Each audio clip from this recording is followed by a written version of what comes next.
ونصلي ونسلم على رسوله الكريم والصلاة والسلام على سيد النبيين وسيد المرسلين وسيد العالمين وعلى آله الطيبين الطاهرين وأصحابه الهادين المهديين وأوليائه الكاملين وعلمائه العاملين. أما بعد فأعوذ بالله من الشيطان الرجيم. بسم الله الرحمن الرحيم. يد الله فوق أيديهم. صدق الله مولانا العظيم وصدق رسوله النبي الكريم الأمين ونحن على ذلك لمن الشاهدين والشاكرين والحمد لله رب العالمين. رب اشرح لي صدري ويسر لي امري واحلل عقدة من لساني يفقهوا قولي. رب يسر ولا تعسر وتمم بالخير. ان الله وملائكته يصلون على النبي يا ايها الذين آمنوا صلوا عليه وسلموا تسليما. الصلاة والسلام عليك يا رسول الله. الصلاة والسلام عليك يا حبيب الله. الصلاة والسلام عليك يا رحمة للعالمين وعلى آلك وصحابك يا خاتم النبيين. اللہ تبارک و تعالی جل جلالہ وعم نوالہ وتم برہانہ، جو ساری کائنات کا خالق بھی ہے، جو ساری کائنات کا مالک بھی ہے، جو ساری کائنات کا رازق بھی ہے، جو معبود ستار بھی ہے، جو معبود غفار بھی ہے، جو معبود سید الابرار بھی ہے، اس خالق، مالک، رازق، ستار، غفار، رحمان اور رحیم کی حمد و ثنا کے بعد سید الاولین والآخرین، رحمت للعالمین، خاتم النبیین، شفیع المذنبین، سارے نبیوں کے سالار رسول، مدینہ کے تاجدار رسول، مکہ کے سردار رسول، امت کے غمخوار رسول، نور و بشر نبی، حاضر و ناظر نبی، مختار و ناصر نبی، شافع محشر نبی، اللہ کے پیارے حبیب، آمینہ کے راج دلارے حبیب، دکھیوں کے سہارے حبیب، سب کے اور ہمارے حبیب، شہنشاہ ہر دوسرا، سید الانبیاء، احمد مجتبی محمد مصطفیٰ صلی اللہ تعالی علیہ وآلہ وسلم کی بارگاہ بعد از خدا کے اندر ہدیہ صلاۃ والسلام پیش کرنے کے بعد انتہائی ادب و احترام، تعظیم و تکریم کے لائق مخلصین و متقین میرے بزرگوں، دوستوں، بھائیوں، آج کا خطبہ جمعہ شریف جامع القرآن کامل الحیاء والایمان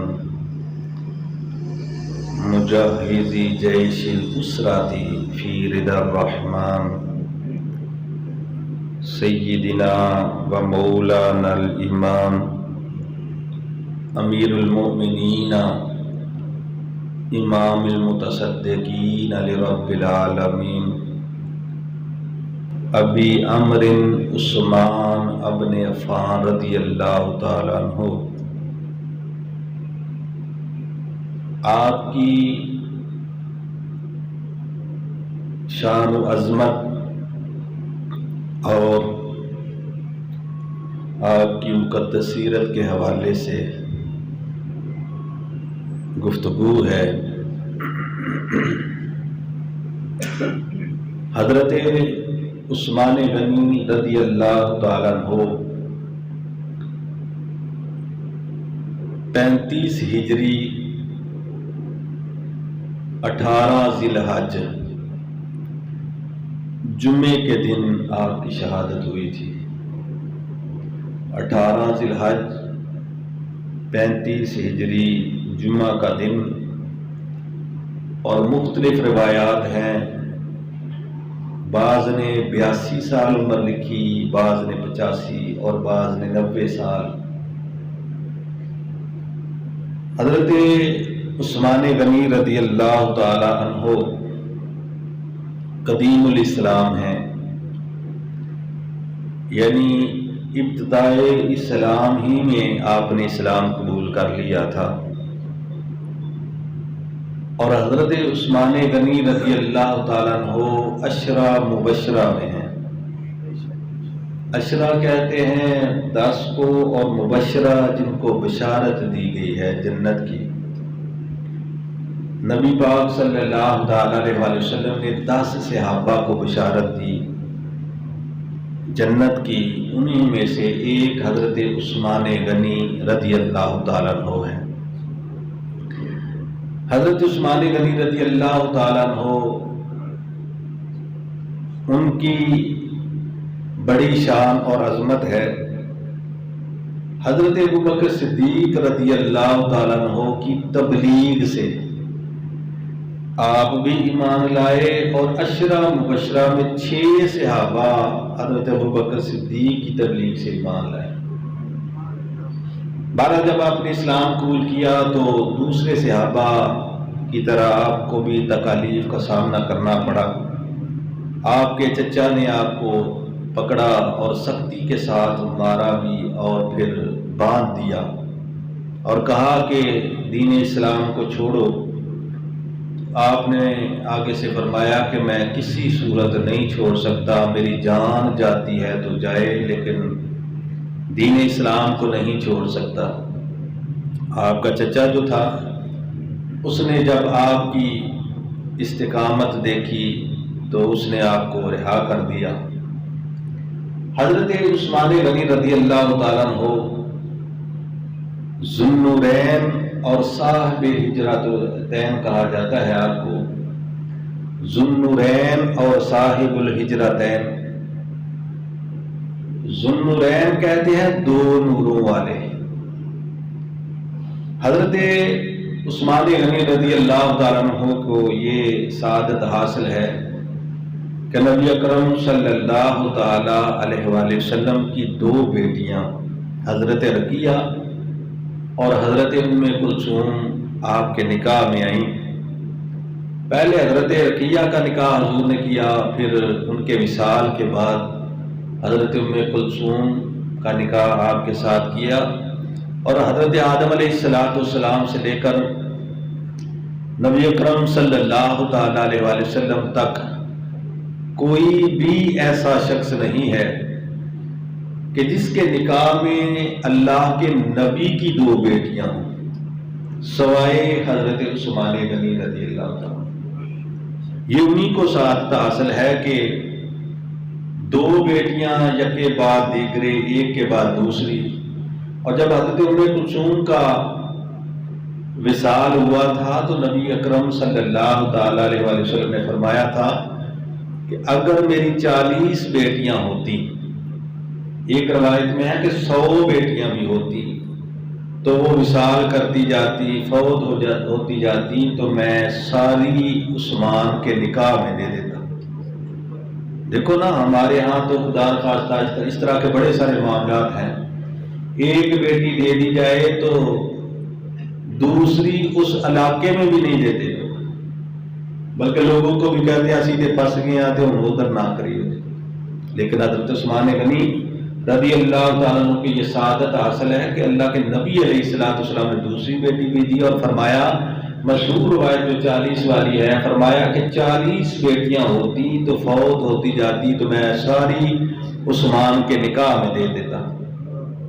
اعلیٰ حضرت امام احمد رضا بریلوی رحمۃ اللہ تعالیٰ فرماتے ہیں کہ نور کی سرکار سے پایا 2 شالہ نور کا، نور کی سرکار سے پایا 2 شالہ نور کا، ہو مبارک ذوالنورین تجھ کو جوڑا نور کا، ہو مبارک تجھ کو ذوالنورین جوڑا نور کا. تو آپ کو ذوالنورین 2 نوروں والا کہا جاتا ہے. اور یہاں لطف کی بات یہ ہے کہ جو نبی پاک صلی اللہ تعالی علیہ وسلم کو نور نہیں مانتے وہ حضرت عثمان غنی کو 2 نوروں والا مانتے ہیں. ذوالنورین ان کو کہتے ہیں لیکن اللہ کے نبی علیہ السلام کو نور نہیں مانتے. تو بہرحال صاحب الحجرتین بھی آپ کو کہا جاتا ہے.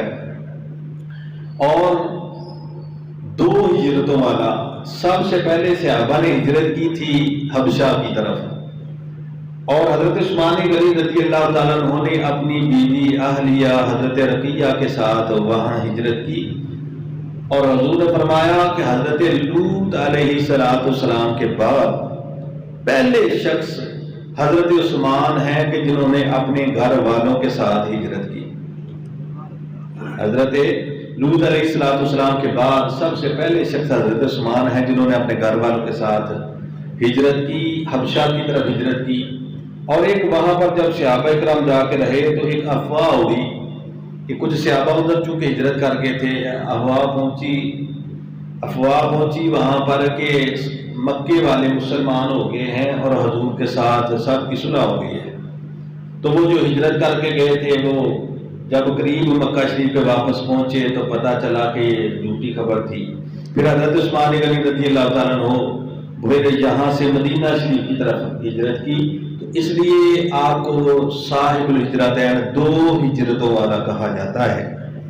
حضرت عثمان غنی رضی اللہ تعالیٰ عنہ وہ شان والے اور عظمت والے ہیں کہ جن کو مصطفیٰ کریم علیہ السلام نے اپنے منبر پہ کھڑے ہو کے فرمایا تھا کہ عثمان فی الجنہ، فرمایا تھا ابو بکر فی الجنہ، عمر فی الجنہ، عثمان فی الجنہ، علی فی الجنہ، طلحہ فی الجنہ، زبیر فی الجنہ، 10 صحابہ کے نام. اور فرمایا کہ ان الجنت ان الحسن والحسین سیدہ شباب اہل الجنہ، ان کو بھی فرمایا کہ یہ حسن اور حسین جنتی جوانوں کے سردار ہیں. تو جو اشرا مبشرہ میں حضرت عثمان غنی رضی اللہ تعالیٰ عنہ کو حضور نے خود فرمایا کہ یہ جنتی ہیں. اور یہ حدیث پاک میں آتا ہے، یہ مشکات شریف کی حدیث ہے. یہ تمام مدرسوں میں یہ مشکات شریف کتاب ہے اور یہ تمام مدرسوں میں پڑھائی بھی جاتی ہے.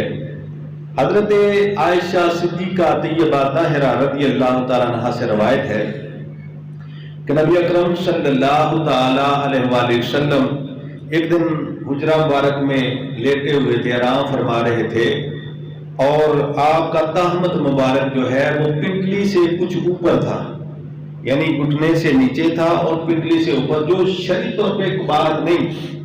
ناف سے لے کر گھٹنے تک جو ہے یہ پردہ عام بندوں کا فرض ہے، اور مرد کا اگر پنڈلی ننگی ہو جائے تو شرعاً ویسے کوئی بات نہیں.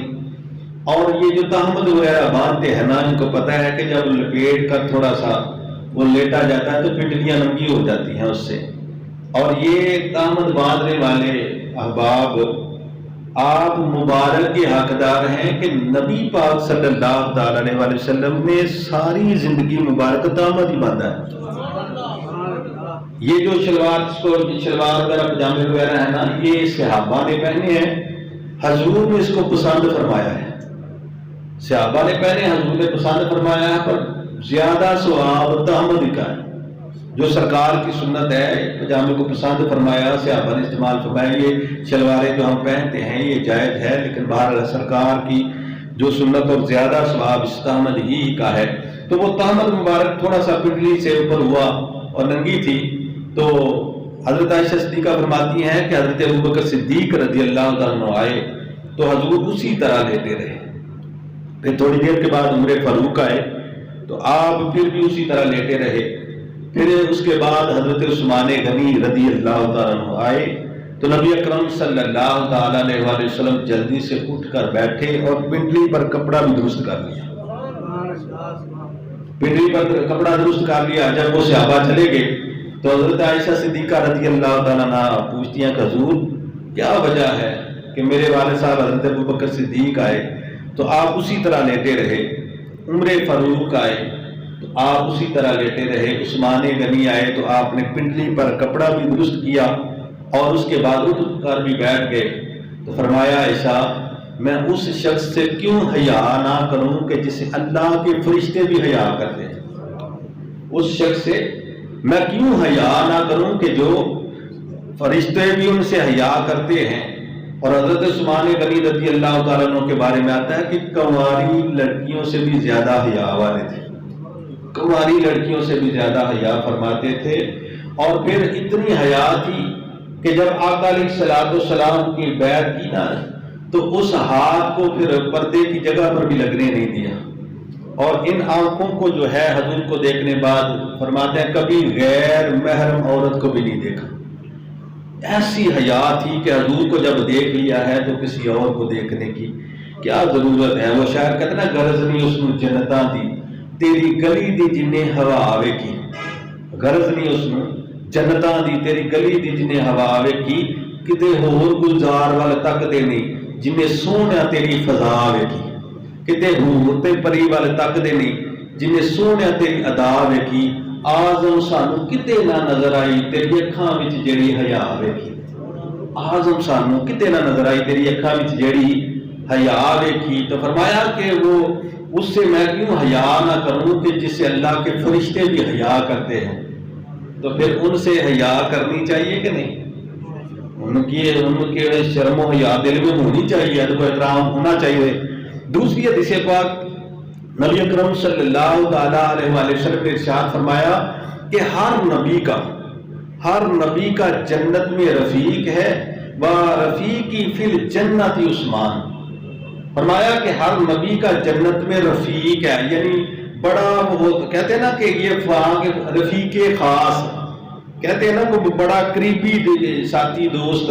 فرمایا ہر نبی کا جنت میں رفیق ہے اور میرا رفیق جنت میں عثمان ہے، میرا رفیق جنت میں عثمان ہے۔ اور تیسری حدیث پاک نبی اکرم صلی اللہ تعالیٰ علیہ وآلہ وسلم کی بارگاہ میں ایک صحابی آئے، انہوں نے آ کے پوچھا یا رسول اللہ صلی اللہ تعالیٰ علیہ وآلہ وسلم ما شان عثمان، عثمان کا مقام اور عظمت کیا ہے، ان کی شان کیا ہے، عثمان کی شان اور عظمت کیا ہے؟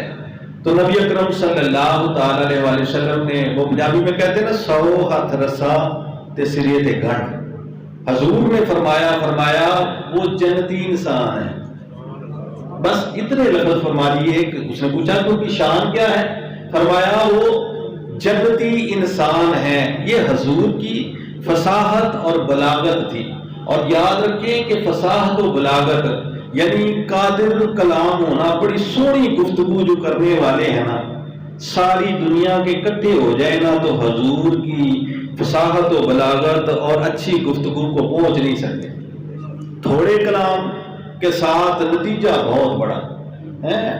وہ شاعر کہتے نا کی اجاز نظر وچ تیری جڑا آوے وہ وک جاوے، کی اجاز نظر وچ تیری جڑا آوے وہ وک جاوے، یعنی جو بھی حضور کی بارگاہ میں آتا ہے ایسا اسیر ہو جاتا ہے کہ پھر وہ جانے کے لیے تیار ہی نہیں ہوتا، ایسا اسیر ہوتا ہے حضور کی گفتگو کا، نظر کا، کہ وہ جانے کے لیے تیار نہیں ہوتا۔ تو فرمایا کہ ہر ایک کا جنت میں رفیق ہے اور میرا جنت میں رفیق عثمان ہے۔ اور اس نے پوچھا کہ کیا عظمت ہے حضرت عثمان غنی رضی اللہ تعالیٰ عنہ کی، تو فرمایا وہ جنتی انسان ہے۔ اور چوتھی حدیث پاک نبی اکرم صلی اللہ تعالیٰ علیہ وآلہ وسلم نے فرمایا کہ حضرت عثمان کی یہ شان ہے کہ قیامت والے دن 70,000 وہ میرے امتی کہ جن پر جہنم کی آگ حلال اور جنت ان پہ حرام ہو چکی تھی، اور فرمایا کہ وہ حضرت عثمان غنی کی شفاعت سے جنت میں چلے جائیں۔ حضرت عثمان غنی کی شفاعت اور سفارش سے وہ 70,000 میرے امتی کہ جن پر جنت کی خوشبو بھی حرام ہو چکی تھی، وہ جنت میں چلے جائیں گے صرف حضرت عثمان کی شفاعت اور سفارش سے۔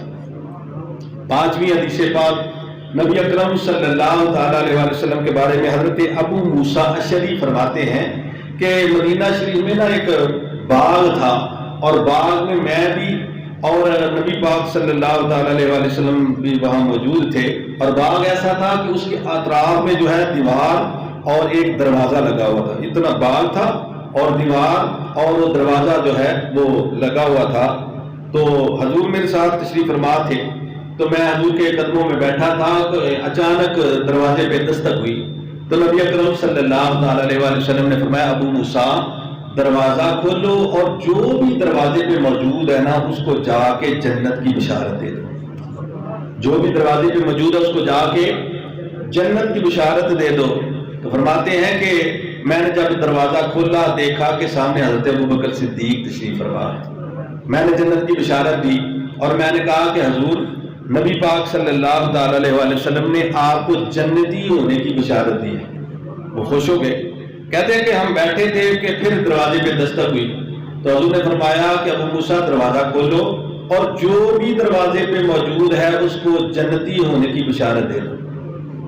کہتے ہیں میں نے دروازہ کھولا تو وہ حضرت عمر فاروق تھے، کہتے ہیں پھر آ کے بیٹھے، پھر دستک ہوئی، حضور نے فرمایا کہ جو بھی دروازے پہ ہو ابو موسیٰ اس کو جنت کی بشارت دے دو، لیکن کہنا کہ جنت میں آپ جائیں گے لیکن ایک بلوا کے بعد۔ مشکاہ شریف میں لفظ ہے بلوا، یعنی ایک پریشانی کے بعد وہ آپ جنت میں جائیں گے۔ حضرت ابو موسیٰ اشعری کہتے ہیں میں نے دروازہ کھولا تو آگے حضرت عثمان غنی تھے۔ میں نے ان کو کہا کہ حضور نے آپ کو جنت کی بشارت دی ہے اور فرمایا ہے کہ آپ جنت میں جائیں گے، ایک بلوا کے بعد، ایک پریشانی اور آزمائش کے بعد آپ جنت میں جائیں گے۔ تو انہوں نے آگے سے اللہ تعالیٰ کی حمد کی اور ساتھ کہا کہ اللہ المستعان، اللہ مدد فرمائے گا۔ یہ مشکاہ شریف میں لفظ ہے، انہوں نے ساتھ کیا کہا؟ اللہ المستعان، اللہ مدد فرمائے گا۔ اس لیے کوئی ایک لفظ بھی شکوے کا نہیں بولا کہ آزمائش آئے گی تو پھر کیا ہوگا، کوئی لفظ نہیں بولا۔ وہ شاعر کہتے ہیں نا کہ کیوں کریے اسی شکوا رب دا سن کیوں اے درد دتوئی، کیوں کریے اسی شکوا رب دا سن کیوں اے درد دتوئی، نہ کوئی ساڈی ذات بچاری نہ کرے کو دل جوئی، کی ہویا جے دنیا ہوتے ساڈا مہر امراض نہیں کوئی، دنیا وچ جیوندے آزم کدے کسے دی قدر نہیں ہوئی، دنیا وچ جیوندے آزم کدے کسے دی قدر نہیں ہوئی۔ تو وہ بلوا کیا تھا؟ آپ کی شہادت کے موقع پر جو بلوائیوں نے حملہ کیا تھا، وہ باغیوں نے حملہ کیا تھا، سازش کی تھی، اور جس کے تحت 40 دن پانی بند رہا اور اس کے بعد آپ کی شہادت ہوئی۔ تو اس کی طرف حضور کا اشارہ تھا۔ تو خیر اس کے بعد بڑی شان اور عظمت ہے، یہ بھی مشکاہ شریف میں، اور اس سے اوپر والی حدیث وہ بھی حضرت انس رضی اللہ تعالیٰ عنہ سے روایت ہے۔ وہ فرماتے ہیں کہ احد پہاڑ نا اس کے اوپر حضرت ابوبکر صدیق، عمر فاروق اور عثمان غنی نبی پاک صلی اللہ تعالیٰ علیہ وسلم کے ساتھ احد پہاڑ کے اوپر تھے۔ بولو کس پہاڑ کے اوپر؟ احد پہاڑ۔ دعا کرو اللہ تعالیٰ سب کو اس پہاڑ کی زیارت نصیب فرمائے۔ مسجد نبوی شریف کے بالکل سامنے یہ پہاڑ شریف ہے، کئی کلومیٹر پر، اور بہت ساری حدیثوں میں حضور نے اس احد پہاڑ کا ذکر فرمایا ہے، اور ساتھ یہ فرمایا یہ احد پہاڑ وہ ہے جو ہم سے محبت کرتا ہے، ہم اس سے محبت کرتے ہیں۔ بہت ساری حدیثوں میں احد پہاڑ کا حضور نے ذکر کیا ہے، فرمایا یہ احد پہاڑ وہ ہے کہ جو ہم سے محبت کرتا ہے، ہم اس سے محبت کرتے ہیں۔ فرمایا کہ حضرت انس رضی اللہ عنہ فرماتے ہیں کہ پہاڑ کے اوپر نبی پاک صلی اللہ تعالی علیہ وسلم، حضرت ابوبکر صدیق، عمر فاروق اور عثمان غنی اوپر تھے، اور پہاڑ نے ہلنا شروع کر دیا۔ ترجمہ کرنے والوں نے لکھا ہے کہ زلزلہ آ گیا تو پہاڑ نے ہلنا شروع کر دیا، لیکن عاشق لوگ کہتے ہیں نہیں، زلزلہ نہیں آیا تھا، پہاڑ کو وجد آ گیا تھا، پہاڑ کو وجد آ گیا تھا کہ مجھ پر کون سی ہستیاں تشریف فرما ہے، پہاڑ کو وجد آ گیا تھا۔ تو آقا علیہ الصلوۃ والسلام نے اس وقت فرمایا تھا، وہ پہاڑ ہلا نا تو حضور نے ایسے اپنی ایڑی مبارک ماری اور فرمایا اسبت احد فانما علیک نبی و صدیق و شہیدان، اے پہاڑ ٹھہر جا، تو نہیں جانتا تیرے اوپر ایک نبی، ایک صدیق اور 2 شہید ہیں۔ اے پہاڑ کیا تو نہیں جانتا کہ تیرے اوپر ایک نبی، ایک صدیق اور 2 شہید ہیں؟ اب یہ جتنے واقعات کے ان کو جنت کی بشارت دے دینا، کیا تو نہیں جانتا تیرے اوپر ایک نبی، ایک صدیق اور 2 شہید ہیں؟ پھر صحابہ کرام نے کسی نے نہیں کہا کہ چلو آپ تو نبی ابو بکر صدیق تو ان کا شہید ہونے کا آپ کو کیا علم؟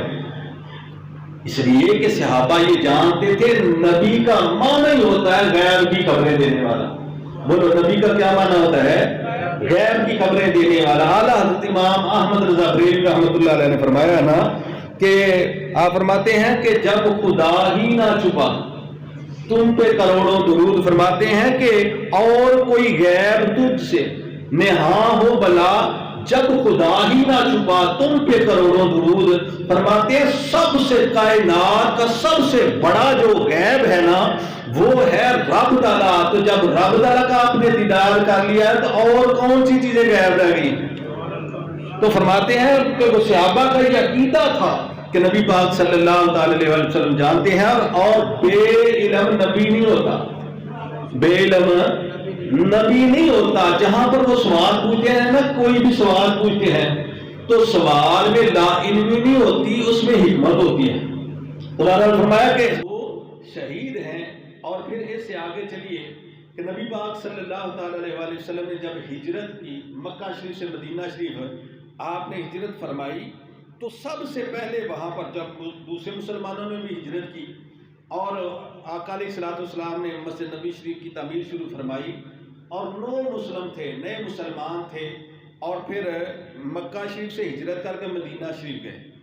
جنہوں نے 1947 میں ہجرت کیا نا، یہ ان سے پوچھے کتنی اوکھی یہ ہجرت تھی، کتنی مشکل یہ ہجرت تھی۔ حالاں سرے عام جا سکتے تھے، چلو حملے بھی ہوئے سارے معاملات، لیکن وہ خود کہہ رہے تھے چلو جی نکلو جاؤ، یہاں سے نکلو جاؤ۔ لیکن صحابہ وہ تھے کہ وہ چھپ چھپا کے، اب مجھے بتاؤ کہ وہ چھپ چھپا کے گھر سے کیا کیا لے کر گئے ہوں گے۔ اکثر جو تھے وہ اسی طرح کا معاملہ تھا۔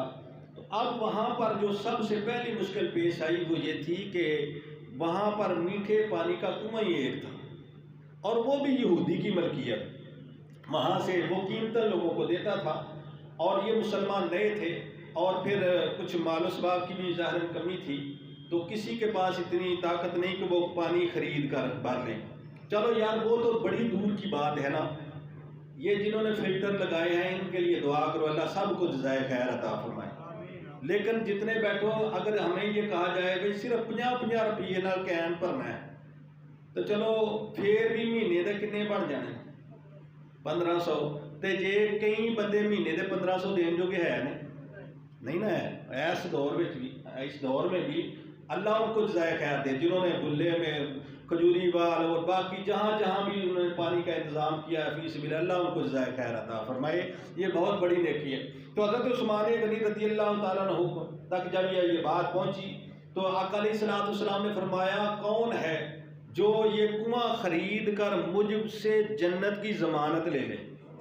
کون ہے یہ کنواں خرید کر مجھ سے جنت کی ضمانت لے لے؟ حضرت عثمان غنی رضی اللہ تعالیٰ عنہ جب یہ سنا تو آقا علیہ الصلوۃ والسلام کے حکم کے مطابق اس یہودی کے پاس پہنچے۔ جب وہاں پہنچے نا تو اس سے پوچھا، اس نے کہا کہ میں نہیں بیچتا۔ آپ نے فرمایا بیچو گے؟ اس نے کہا جی میں نہیں بیچتا، اس لیے کہ میری تو روزی روٹی اسی سے چلتی ہے، میں کیوں بیچوں گا؟ آپ نے اس کو قائل کرنے کی کوشش کی کہ تو زیادہ قیمت لے لے، وہ نہ مانا۔ آپ نے فرمایا اچھا ایسا کر کے تو آدھا کنواں بیچ دے، آدھے سے بھی تو تیرا کام چل جائے گا۔ اس نے کہا کیا مطلب؟ کہا ایک دن ہم پانی بھر لیا کریں گے، دوسرے دن تم لے لینا۔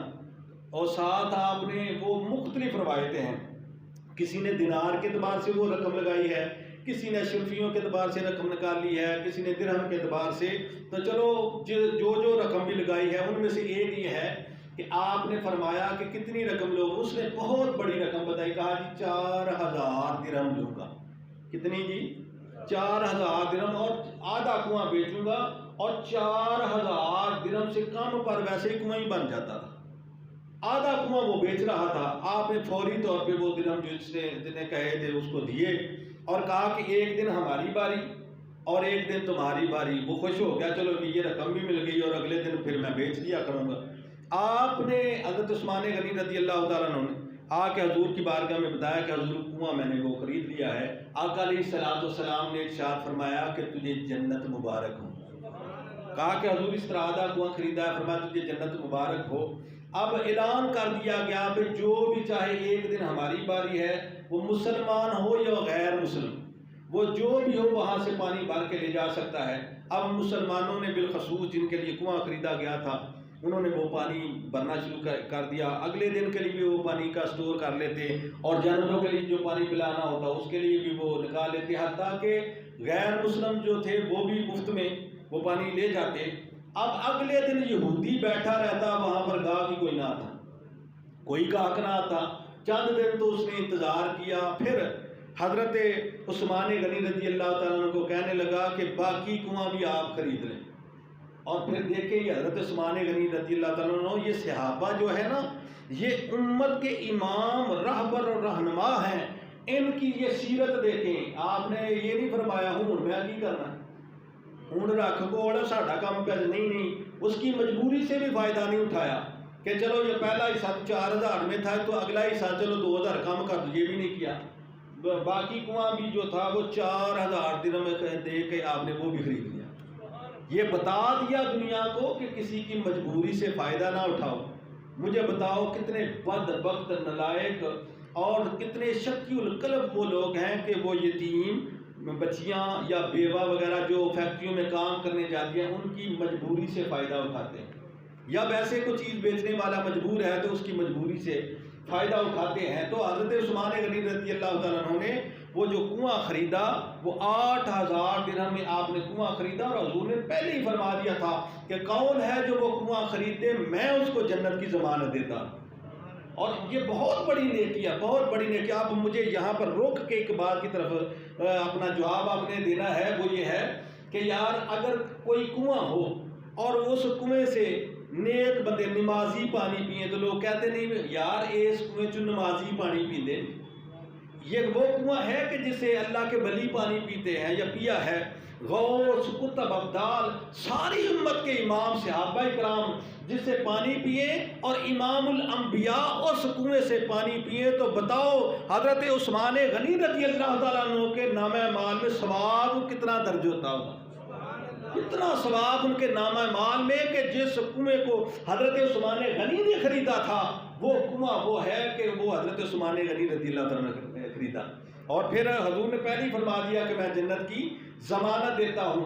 پھر جناب اس کے بعد یہ ہوا کہ مسلمان جانور چراتے تھے، اور وہ وہاں کے جو لوگ تھے جن کی زمینیں تھیں وہ ان کو جانور چرانے نہیں دیتے، جہاں پر جانور چرائے جاتے تھے جانور چرانے نہیں دیتے تھے۔ تو حضور نے جو جگہ کو پسند کیا، فرمایا یہ جو جنت البقیع شریف کی جگہ ہے نا، دعا کرو اللہ سب کو زیارت نصیب فرمائے، اللہ تعالیٰ سب کو زیارت بھی نصیب فرمائے، اور یہ نصیبوں کی بات ہے وہاں پر دفن ہونے کی جگہ بھی مل جائے، جن کو ملی ہے وہ بڑے نصیبوں والے ہیں۔ یہ جنت البقیع کی جگہ جو ہے یہ حضرت عثمان غنی رضی اللہ تعالیٰ عنہ نے خریدی ہے، خرید کر مسلمانوں کے جانور چرانے کے لیے حضور کو پیش کر دیا۔ حضور میں وقف کرتا ہوں مسلمانوں کے لیے۔ جب مسلمان زیادہ ہو گئے، پھر ان کے پاس مال و دولت بھی آ گیا، انہوں نے اپنی اپنی جگہ خرید لی، تو یہ جگہ خاص طور پہ نبی پاک صلی اللہ تعالیٰ علیہ وآلہ وسلم نے مسلمانوں کے قبرستان کے لیے وقف فرما دی، اور فرمایا کہ یہ وہ قبرستان اگر تم سے ہو سکے، فرمایا اگر تم سے ہو سکے تو جنت البقیع میں دفن ہونا، جو یہاں پہ دفن ہوگا میں لازمی اس پر اس کی شفاعت کروں گا، میں لازمی اس کی شفاعت کروں گا جو جنت البقیع میں دفن ہوگا۔ اب مجھے بتاؤ دفن ہونا تو بڑی دور کی بات ہے، جو جنت البقیع کی زیارت ہی کر جائے رب تعالیٰ اس کو بھی برکات سے نواز دیتا ہے۔ تو وہ جنت البقیع جگہ کس نے خریدی ہے؟ حضرت عثمان غنی رضی اللہ عنہ، اور اس میں 10,000 صحابہ کے مزارات، کم و بیش 10,000 صحابہ کے قبریں ہیں وہاں، مزارات ہیں۔ حضرت فاطمہ الزہرا سلام اللہ علیہ و رضی اللہ تعالیٰ عنہ ان کا مزار سی بھی وہاں پر ہے، حضرت امام حسن کا، حضرت زین العابدین کا، حضرت امام جعفر صادق کا، ان کا بھی، اور بہت سارے اہل بیت اطہار اور صحابہ کرام، کم و بیش 10,000 صحابہ کرام وہاں پہ دفن۔ اور پھر اسی جگہ پر جو ہے آقا علیہ الصلوۃ والسلام نے فرمایا کہ جو یہاں پہ دفن ہوگا مجھ پہ واجب ہے میں اس کی شفاعت کروں۔ وہ جگہ کس نے خریدی؟ حضرت عثمان غنی رضی اللہ تعالیٰ۔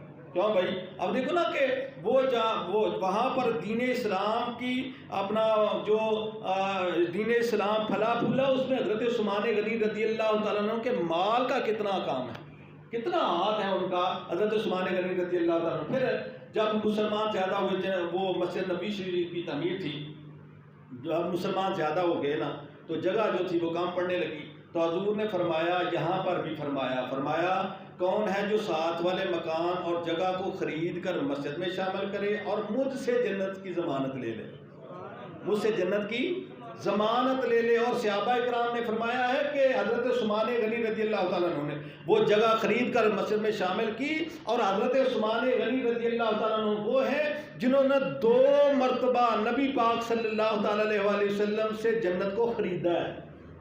2 مرتبہ جنت سے حضور نے فرمایا میں ضمانت دیتا ہوں، اب مجھے بتاؤ جس کی حضور ضمانت لیں وہ جنتی نہیں تو اور کیا ہے۔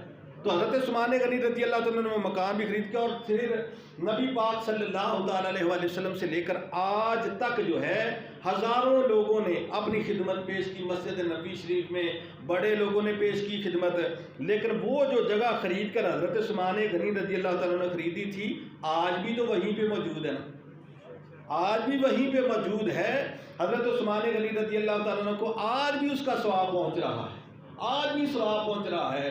اور حضرت عثمان غنی رضی اللہ تعالیٰ عنہ کا یہ مقام اور مرتبہ ہے کہ جب صلح حدیبیہ کا موقع آیا نا تو نبی اکرم صلی اللہ تعالیٰ علیہ وآلہ وسلم نے اپنے صحابہ 1500 صحابہ کو لے کے مکہ شریف کی طرف چلے، اور حدیبیہ کے مقام پر جب کافروں نے روکا نا تو نبی اکرم صلی اللہ تعالیٰ علیہ وآلہ وسلم نے وہاں پر سفیر بنا کے حضرت عثمان غنی رضی اللہ تعالیٰ عنہ کو بھیجا، فرمایا کہ ان سے جا کے کہو کہ بھئی ہم لڑنے نہیں آئے، ہم تو عمرہ کی ادائیگی کے لیے آئے ہیں۔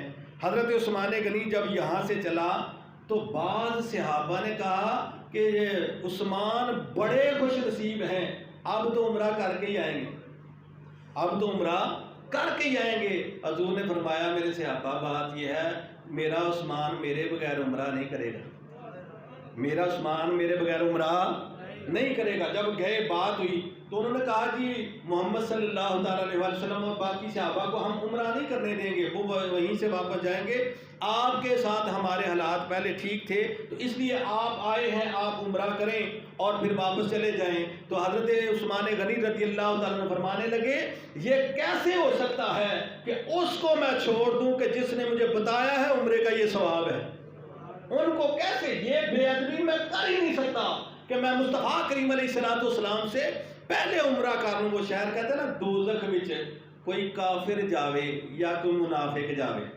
دوزخ وچ کوئی کافر جاوے یا کوئی منافق جاوے، یا جاوے بے ادب نبی دا جڑا اس دی شان کٹاوے، یا کوئی ظالم جابر جڑا کسے دا دل دکھاوے، آزم نہ کافر نہ بے ادب نبی دا مینوں کیڑی اگ جلاوے، آزم نہ کافر نہ بے ادب نبی دا مینوں کیڑی اگ جلاوے۔ تو کہا میں بے ادب نہیں بن سکتا، حضور سے پہلے میں عمرہ کروں نہیں کر سکتا۔ وہ اعلیٰ حضرت امام احمد رضا بریلوی رحمۃ اللہ علیہ فرماتے ہیں نا کہ ان کے طفیل رب نے حج بھی کرا دی، ان کے طفیل، ان کے وسیلے سے ان کے طفیل رب نے حج بھی کرا دیے۔ اصل رسول حاضری اس پاک در کی، اصل رسول حاضری اس پاک در کی ہے۔ جب وہ وہاں پر غیر معمولی تخیر ہو گئی، ایک افواہ ہوئی کہ جناب حضرت عثمان غنی رضی اللہ تعالیٰ عنہ کو شہید کر دیا گیا ہے، تو آقا علیہ الصلوۃ والسلام نے صحابہ کو جمع فرمایا، ایک ببول کا درخت تھا، بعض نے لکھا بیری کا درخت تھا، اس کے نیچے حضور نے فرمایا کہ میرے ہاتھ پہ بیعت کرو کہ خون کے آخری قطرے تک لڑو گے اور عثمان کا بدلہ لیں گے۔ اب سارے صحابہ نے بیعت کی، اور آخر میں حضور نے فرمایا یہ عثمان کا ہاتھ ہے۔ یہ کس کا ہاتھ ہے جی؟ اب دیکھو نا، کچھ لوگ کہتے ہیں جی اگر مکہ شریف میں شہید ہوئے تھے نہیں ہوئے تھے ان کو یہاں نہیں پتا اس لیے تو بیعت کر رہے ہیں۔ وہ اللہ کے بندو بیعت لے رہے ہیں نا، آخر میں حضور نے وہ پردہ بھی چاک کر دیا، یہ عثمان کا ہاتھ ہے، وہ تو شہید ہو گئے تو بیعت کی ضرورت کیا تھی؟ جانتے تھے شہید نہیں ہوئے، لیکن حضرت عثمان غنی رضی اللہ تعالیٰ عنہ کی شان بتانا مقصود تھی، یہ عثمان کا ہاتھ ہے۔ اور صحابہ اکرام کہا کرتے تھے کہ اے لوگو، ہم نے اپنے ہاتھوں سے بیعت کی اور عثمان کی بیعت پیارے رسول علیہ السلام نے بیعت کی ہے۔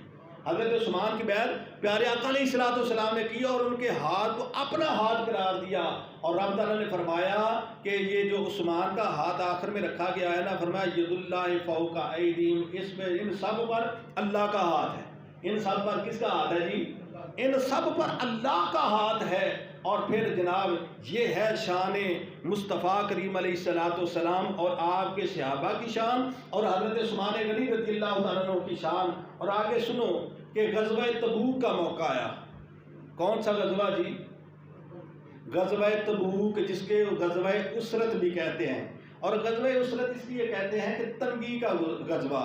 یہ صحابہ کرام زیادہ تر مدینہ شریف میں کھیتی باڑی کرتے تھے اور فصلیں پکی ہوئی تھی، پھل وغیرہ باغوں کے پکے ہوئے تھے، اور آپ کو پتہ ہے کہ جب پھل وغیرہ پکے ہوں جن کا آسرا یہی ہو ظاہراً، تو ان کے پاس ان دنوں میں عام طور پہ پیسے رقم ختم ہو چکی ہوتی ہے، تو لوگوں کے پاس رقم کم تھی۔ تو حضور نے اس وقت اپنے صحابہ کو ترغیب دلائی، بھئی غزوہ پہ جانا ہے تم مال پیش کرو۔ اب سارے صحابہ نے اپنی اپنی استطاعت اور طاقت کے مطابق جو ہے مال پیش کیا۔ حضرت عمر فاروق رضی اللہ تعالیٰ عنہ نے گھر کا آدھا مال پیش کر دیا۔ کتنا جی؟ آدھا مال۔ حضرت ابوبکر صدیق رضی اللہ تعالیٰ عنہ اپنے گھر کا سارا مال پیش کر دیا تھا۔ اور جب حضور نے پھر ترغیب دلائی نا، تو حضرت عثمان غنی رضی اللہ تعالیٰ عنہ کھڑے ہو گئے اور کھڑے ہو کے کہا، یا رسول اللہ صلی اللہ تعالیٰ علیہ وسلم، میں 100 اونٹ، کتنے جی؟ 100 اونٹ بما پلان اور سامان کے پیش کرتا ہوں۔ کتنے اونٹ جی؟ ایتھے ایک بکری دینی اوکھی ہوئی پئی سی لوکاں، ایک لیلا دینا اوکھا ہویا سی، نہیں میری نہیں توفیق تے، جنہوں توفیق ہے وہ دے باوجود بھی نس دیں۔ 100 اونٹ بما سامان اور پلان، اس کا مطلب یہ ہوتا ہے کہ اس کے اوپر جو سوار بیٹھنے والے ہیں ان کا بھی آنے جانے کا خرچہ۔ سامان پلان کا یہ مطلب ہے، سامان اور پلان جتنا ہے نا، اوپر کم سے کم 2 آدمی تو بیٹھتے تھے نا، اوپر آنے اور جانے کا مکمل خرچہ 2 آدمیوں کا، یہ اونٹ کا بھی خرچہ۔ اب آقا علیہ السلام نے پھر ترغیب دلائی، پھر حضرت عثمان غنی کھڑے ہو گئے، حضور میں 200 اونٹ بما سامان پلان 200 اونٹ پیش کرتا ہوں۔ اب پھر حضور نے ترغیب دلائی، آقا علیہ السلام کے اس پیارے صحابی پھر اٹھے، کہا حضور میں 300 اونٹ بما سامان پلان کے۔ اور جہاں مشکات شریف میں تو 300 اونٹ لکھے ہیں، اور باقی کتابوں میں بعد میں 1000 تک بات پہنچی ہے، لیکن جس کتاب سے میں پڑھ کے آپ کو سنا رہا ہوں مشکات شریف ہے، تو کہا کہ 300 اونٹ بما سامان اور پلان کے، اور پھر انہوں نے پیش کیا۔ اور اس سے اگلی حدیث یہ ہے کہ 1000 دینار سونے کے سکے بھی جو ہے حضور کی بارگاہ میں پیش کیے۔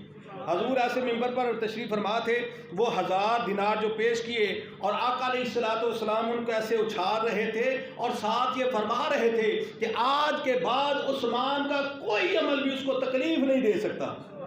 یعنی بعد نے اس کی تشریح یہ کی ہے کہ آج کے بعد حضرت عثمان اگر نفلی عبادت کوئی بھی نہ کریں تو ان کو کوئی تکلیف نہیں پہنچ سکتی۔ جس مقام پہ پہنچ چکے ہیں یہ مقام ان کا آخری ہے، ایسے آگے مقام کوئی نفلی عبادت نہیں کرا سکتی، یعنی اس مقام پہ پہنچ چکے ہیں۔ اور پھر آقا علیہ السلام نے حضرت عثمان غنی رضی اللہ تعالیٰ عنہ کے بارے میں بڑی ساری احادیث ہیں، بس ایک واقعہ اگر اجازت دو، ٹائم ہو گیا تو وہ میں سنا کے بات کو ختم کر دیتا ہوں کہ جب بہت ساری باتوں کا میں چھوڑ رہا ہوں، آخری واقعہ یہ ہے کہ حضرت ابوبکر صدیق رضی اللہ تعالیٰ عنہ کا دور تھا، اور اس دور میں ایک بندہ ملک شام سے آیا، اس نے آ کے حضرت ابوبکر صدیق رضی اللہ تعالیٰ عنہ سے کہا کہ حضور مجھ پر 3000 اشرفیاں قرض ہے۔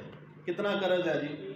3000 اشرفیاں قرض ہے، تو مہربانی کریں، اتنی دور سے میں آیا ہوں تو مہربانی آپ فرمائیں تو جناب میرا قرض اتر جائے گا۔ آپ کو پتہ ہے وہ ملک شام سے آیا تھا، کسی نے نہیں پوچھا ہوگا، کسی نے وہاں پر عزیز و اقارب، آپ کو پتہ ہے نا حضرت میاں صاحب رحمۃ اللہ تعالیٰ علیہ فرماتے ہیں نا، ساری زندگی آٹا گدہ تے لکھاں کی تینے پیڑے، ساری زندگی آٹا گڈا تے لکھاں کیتے نے پیڑے، مشکل پئی محمد بخشا تے کوئی نہیں لگدا نیڑے، مشکل پئی محمد بخشا تے کوئی نہیں لگدا نیڑے۔ آدم چشتی رحمت اللہ علیہ فرماتے ہیں کہ آج کل دے یار سجنے جدے نے محبوباں تو صدقے جائیے کیوں پچھن حال کسے دا، محبوباں تو صدقے جائیے کیوں پچھن حال کسے دا، کیوں دین جواب کسے نوں، کیوں سنن سوال کسے دا، کوئی مرے لکھ واری کیوں کرن خیال کسے دا، آزم او قد ہتھوں دیندے جڑے لٹن مال کسے دا، آزم او قد ہتھوں دیندے جڑے لٹن مال کسے دا۔ فرمایا کہ وہ اس طرح کو ہو گیا ہوگا مالا، وہ وہاں پہ آئے تو حضرت ابوبکر صدیق رضی اللہ تعالیٰ عنہ کہنے لگے یار پتہ کیا ہے کہ میرے بھی حالات ایسے ہی ہیں، تو میری اتنی تو نہیں طاقت، لیکن ایک آدمی میں بتا دیتا ہوں کہ جو تیری مدد ضرور کرے گا۔ اچھا وہ کون؟ کہا جی عثمان غنی کے پاس چلے جاؤ۔ کہتے پھر وہ میری مدد کر دیں گے؟ کہا جی حضور وہ حضرت ابوبکر صدیق فرمانے لگے کہ ہاں وہ تیری ضرور مدد کریں گے۔ کہا وہ اتنے امیر آدمی مل جائیں گے؟ مل جائیں گے کیونکہ ایم پی ایم این اے کو امیر بندہ ایویں تو نہیں نہ ملتا، ظاہر ان کی بات نہیں عام بات ہو رہی ہے۔ وہ کہتے ہیں نا محبوباں دے محل اچیرے جتے جات بھی پا نہ سکاں، اور محبوباں دے محل اچیرے جتے جاتی بھی ساڈی غریباں دی نہ، محبوباں دے محل اچیرے جتے جات بھی پا نہ سکاں، سد ماراں تے سد نہ پہنچے، کوئی عرض سنا نہ سکاں، جے چاواں میں دکھیا دل دے کوئی زخم وکھا نہ سکاں، آزم نیوں لایا اس جا تے جدے کول بھی جا نہ سکاں، آزم نیوں لایا اس جا تے جدے کول ووٹ ہی انہوں نے دیتے نے جنہیں لبڑے ہی نہیں کوئی ہیں، وہ کہا نیوں لایا اس جا تے جتے کول بھی جا نہ سکاں۔ تو حضرت کہا نہیں وہ ضرور ملاقات کریں گے۔ جب دروازہ جا کے دستک دی نا تو اس دور میں جو بھی بیٹھک وغیرہ یا جو بھی مہمان خانہ تھا وہاں پر بٹھایا، اور بٹھا کے نا حضرت عثمان غنی تو اندر جا کے گفتگو کرنے لگے، اپنے بچوں کو سمجھا رہے ہیں یار تم کوئی بیمار ہو کہ دودھ بھی میٹھا ہے اوپر سے شہد بھی میٹھا ملا کے پیتے، ایک چیز کیا کرو یا دودھ پی لیا کرو یا شہد، یہ کون سے خرچے اتنے نہ بڑھاؤ، یہ بات ٹھیک نہیں ہے۔ یہ سوچ رہے ہیں کہ جو اپنے بچوں کو دودھ میں شہد ملانے سے روک رہے ہیں مجھے کیا دیں گے، کیوں بھائی ہوتا ہے نا جڑا اپنے بچوں کو نہیں دیتا منو کی دینا، لیکن وہ ایسے تھے کہ وہ فضول خرچی سے منع فرما رہے تھے، وہ لوگوں کو خیرات تو بڑی کرتے تھے لیکن ان کو فضول خرچی سے ضرور روکتے تھے۔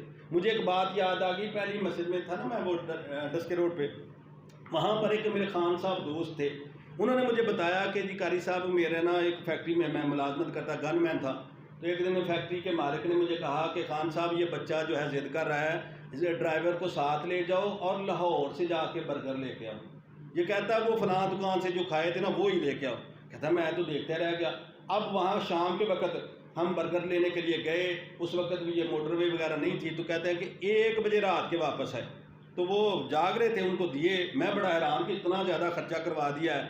کہتے ہیں کہ تھوڑا عرصہ گزرا نا تو میں نے جناب اپنا بچے زیادہ تھے، خرچے زیادہ ہو گئے، تو میں نے کہا کہ فیکٹری کے مالک سے جا کے کہا جی بچے میرے بہت زیادہ ہیں، میرا گزارا نہیں ہوتا، مہربانی تھوڑی سی تنخواہ بڑھا دیں۔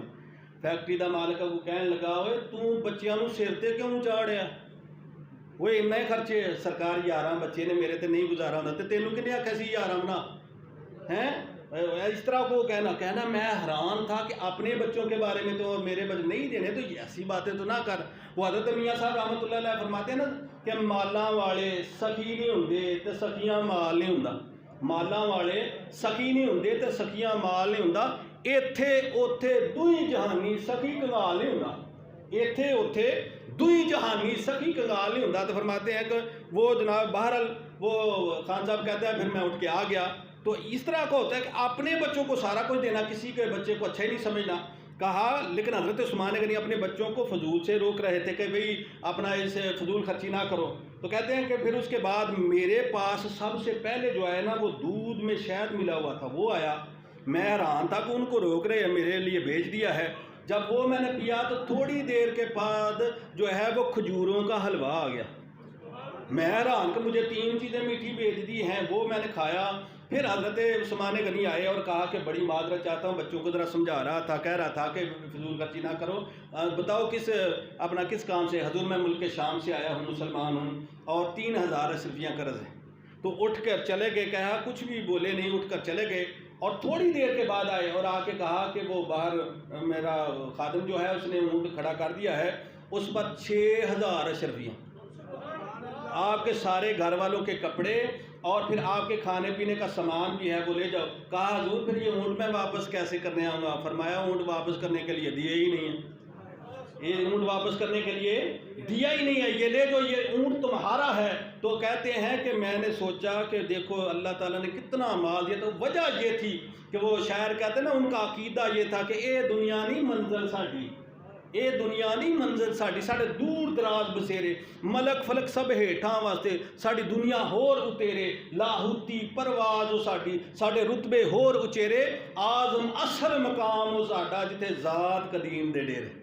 وہ کہتے ہیں نا جاں بحق ہونا، واصلے بحق ہونا، رب تعالیٰ کی بارگاہ میں پیش ہونا جو ہے اصل مقام ہمارا وہ ہے۔ تو حضرت عثمان غنی رضی اللہ تعالیٰ عنہ 35 ہجری کو 18 ذی الحج کو تقریباً 80 سال سے زیادہ ان کی عمر مبارک تھی، جمعے کا دن تھا، 80 سال سے زیادہ عمر مبارک تھی جب ان کو اپنا شہید کیا گیا، اور جنت البقیع شریف میں ان کا مزار شریف ہے۔